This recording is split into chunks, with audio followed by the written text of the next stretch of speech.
Welcome to PTV news. ఇక details చూస్తే అమ్మల గన్నమ్మ, ముగ్గురు అమ్మల మూలపుటమ్మ దుర్గమ్మ. ఎక్కడ చూసినా అమ్మవారి నామస్మరణే. దసరా వచ్చిందంటే చాలు శరన్నవరాత్రి ఉత్సవాలకు కోనసీమ జిల్లా అమలాపురంలో అట్టహాసంగా ప్రారంభమవుతాయి.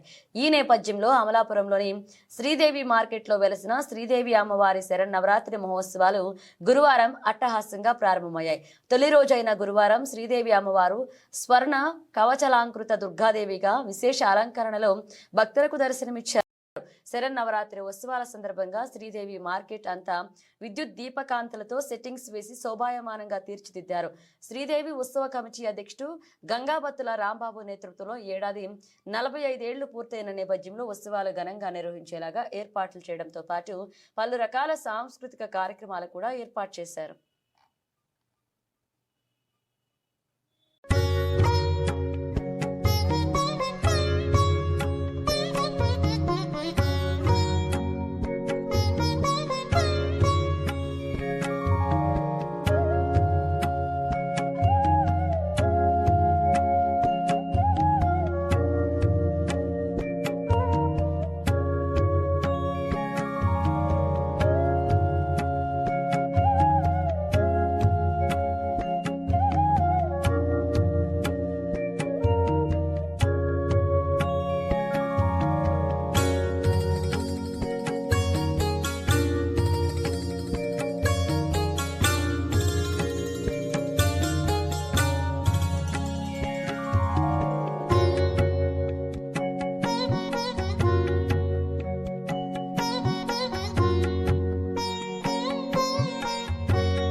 యాదేవి సర్వభూతేషు మాతృరూపేణ సమస్థిత.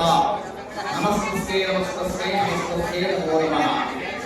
ఈరోజు దసరా నవరాత్రుల్లో అమలాపురంలో దేవి క్షేత్రంలో శ్రీదేవి అమ్మవారిగా వెల్లడిస్తున్నటువంటి చక్కనైనటువంటి భక్తులు కోరికలన్నీ కూడా తీర్చేటువంటి ఒక్క బంగారమైనటువంటి శ్రీదేవి అమ్మవారి దసరా నవరాత్రుల్లో మొదటి రోజు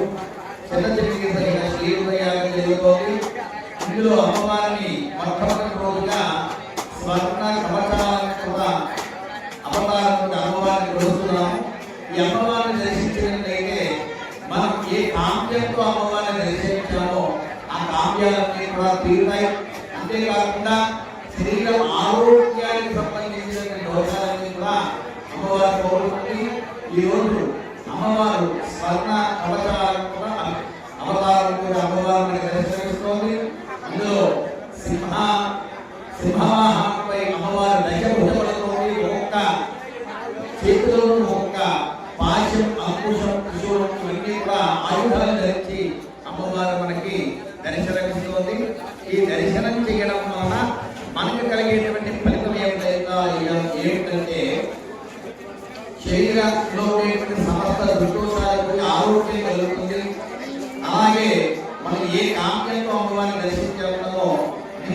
మాత్రాన్ని కామ్యాలని కూడా పోగొడుతుంది. కాబట్టి అటువంటి శ్రీదేవి అమ్మవారు శరణవరాత్రిలో భాగంగా మొట్టమొదటి రోజు శతసిద్ధి యాగమైన శ్రీ